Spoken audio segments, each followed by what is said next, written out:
প্রিয় দর্শক, আসসালামু আলাইকুম। জিজ্ঞাসা 24-এ সকলকে স্বাগতম। ভিডিওটি যদি দেখা শুরু করেন তো পুরো কথাগুলি শুনবেন, খুব কাজে লাগবে। বিশেষ করে তাদের জন্য যারা অনলাইনে প্রতিনিয়ত জুয়া খেলছেন, তাদের জন্য খুব কাজে লাগবে।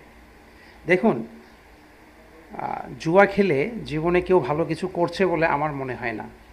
আপনাদের জানা মতে কেউ করেছে কিনা আমি জানি না, তবে আমার জানা মতে জুয়া খেলে লাইফে ভালো কিছু করছে বলে এটি আমার মনে হয় না। আচ্ছা, কাজের কথায় আসি, সেটি হচ্ছে অনলাইন জুয়া। অর্থাৎ আপনি আমি মোবাইলের মাধ্যমে যে জুয়া খেলি, তাই না? এখন এই জুয়ার কিন্তু একটা অ্যাপ আছে। আপনি নিজেকে একবার প্রশ্ন করুন, যারা এই জুয়াটি খেলেছেন কিংবা খেলছেন তারা দেখবেন বাংলা টাকা ডলারে কনভার্ট করে নিতে হয় না? অর্থাৎ কোনো একজন এজেন্টকে এই টাকাগুলো আপনি 500 বা 1000 টাকা ডিপোজিট করার পরে এই টাকাটা কোনো একটা এজেন্টের কাছে যায়, সে কিন্তু আপনাকে ডলার করে দেয়, তারপরে আপনি জুয়া খেলতে পারেন। এখন আমার প্রশ্ন হচ্ছে, আজ অবধি যত অ্যাপ আছে, আপনি তো অ্যাপের মাধ্যমে খেলছেন, কোনো একটি অ্যাপে গিয়ে এই জুয়াটি খেলছেন। আজ অবধি যত অ্যাপ আছে এই অ্যাপগুলি কেউ না কেউ তৈরি করেছে, অর্থাৎ মানুষের তৈরি করা অ্যাপ। একজন মানুষ কষ্ট করে যখন অ্যাপ তৈরি করবে, সেই অ্যাপটি সে পরিচালনা করবে, সে নিয়ন্ত্রণ করবে, সে তার অফিসে বসে পর্যবেক্ষণ করবে যে এই অ্যাপে কতগুলো মানুষ জুয়া খেলছে। উদাহরণস্বরূপ আমি যদি বলি যে ফেসবুক, ইউটিউব, আপনার হোয়াটসঅ্যাপ, ইমো, মেসেঞ্জার ইত্যাদির মতো যে অ্যাপগুলি আছে, যে অ্যাপগুলিতে আমরা প্রতিনিয়তই মেসেজ কিংবা কথা আদান প্রদান করছি, ভিডিও কলে চ্যাট করছি, ছবি আপলোড করছি, এগুলোর তো অফিস আছে, তাই না? এটি তো আমরা বিশ্বাস করি। সুতরাং প্রতিটি অ্যাপেরই অফিস আছে, প্রতিটি ওয়েবসাইটেরই অফিস আছে।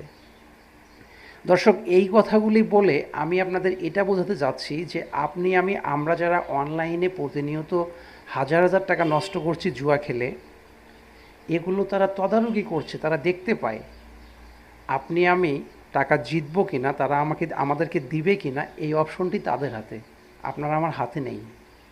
তাহলে আমরা সমস্ত কিছু জেনে বুঝেও কেন কেন নিজের জীবনটাকে ধ্বংস করছি? কেন আমার উপর যারা নির্ভর করছে, আমার পরিবার, তাদেরকে কষ্ট দিচ্ছি? জেনে বুঝে করছি আমরা। দেখুন, এই অ্যাপগুলোর কাজ হচ্ছে কোনো একটি জেলা, কোনো একটি থানা, কোনো একটি পাড়া মহল্লায় তারা যে কাউকে 50,000, 1 লাখ, 2 লাখ, 5 লাখ টাকা দিয়ে তাদের অ্যাপটাকে হাইলাইট করবে, করার পরে ওখান থেকে কোটি টাকা তারা লুটে নেবে। তো আমি অনুরোধ করব যে অনলাইনে জুয়া খেলার আগে আপনারা নিজেদেরকে একবার প্রশ্ন করুন যে আপনি বাস্তবে যদি জুয়া খেলেন, সেটি কিন্তু কেউ দেখছে না, কিন্তু আপনি অনলাইনে জুয়া খেললে সেটি কেউ দেখছে, কেউ নিয়ন্ত্রণ করছে। দর্শক, এর মানে এই নয় যে আমি আপনাদেরকে বলছি যে বাস্তবে জুয়া খেলেন। আমি শুরুতেই বলছি যে জুয়া খেলে কেউ কোটিপতি হয়নি বা আদৌ হবে না। এটি জীবন নষ্ট, আপনার পরিবার নষ্ট, অন্যথায় কিছুই নয়। বিশেষ করে অনলাইনে যারা জুয়া খেলছে তারা একদম বোকার স্বর্গে বাস করছে। কারণ আপনি যেভাবেই জুয়া খেলুন না কেন, তা নিয়ন্ত্রণ করছে, তা তদারকি করছে, তা দেখতে পাচ্ছে। আমি হয়তোবা গুছিয়ে কথাগুলো বলতে পারলাম না দর্শক, তবে আপনি আপনার বিবেককে, আপনার ব্রেনকে প্রশ্ন করবেন যে আমি যে কথাগুলো বলেছি, কথাগুলো সত্য কিনা।